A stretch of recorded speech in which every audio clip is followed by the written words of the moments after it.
Vijay sir வந்து எலெக்ஷனில் win பண்ணி சிஎம்லாம் ஆனதுக்கப்புறமா மறுபடியும் போய், ஏன்னா அந்த டயத்தில் வந்து அதிகமாக திட்டி பேசினதே ஸ்டாலின் சார் தான்.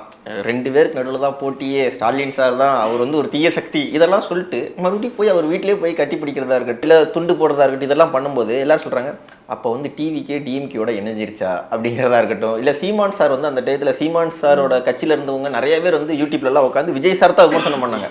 ஆனால் இவர் சீமான் சார் வீட்டுக்கும் போயிட்டு வராப்பில் அப்படிங்கும்போது என்னடா இது அரசியல்னு ஒரு சைடு இருந்தாலும், ஒரு சைடு இதுதான் மேம்பட்ட அரசியல், பக்குவப்பட்ட அரசியல்னு சொல்கிறேன். இதை மேம் எப்படி பார்க்குறேன்?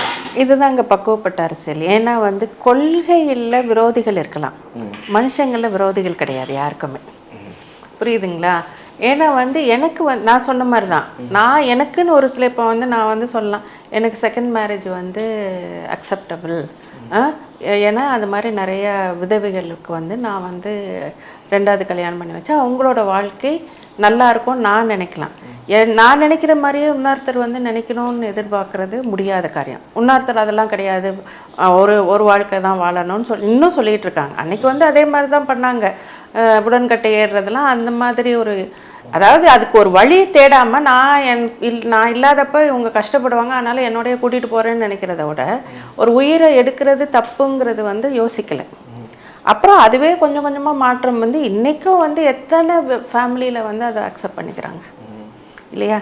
இன்றைக்கும் வந்து என்னோட ஜாதி மாறி நான் ஒரு கல்யாணம் பண்ணிக்கிட்டேன் அப்படிங்கிற ஒரு இடத்துல எத்தனை எதிர்ப்புகள், எத்தனை விளைவுகள் இல்லையா? அங்கே வந்து ஒரு உயிரை மதிக்காதவங்க தன்னுடைய ஜாதியும் தன்னோட சில கொள்கைகளையும் வந்து வைக்கும் போது எல்லாருக்குமே வந்து அன்றைக்கி பெரியாருக்கு வந்து ஒரு வித கொள்கை, எம்ஜிஆருக்கு ஒரு வித கொள்கை, கருணாநிதிக்கு ஒரு வித கொள்கை, எல்லாருக்கும் கொள்கையில் தான் வந்து வேறுபாடுகளே தவிர மனிதத்தில் வேறுபாடு கிடையாது. மனிதத்தில் வேறுபாடுகளும் இருக்கக்கூடாது. வெற்றியாளரை விதைக்கும் மண் எஸ்என்எஸ், வெற்றியாளரை உருவாக்கும் மண் எஸ்என்எஸ், வெற்றியின் மண் எஸ்என்எஸ். SNS institutions Kovai.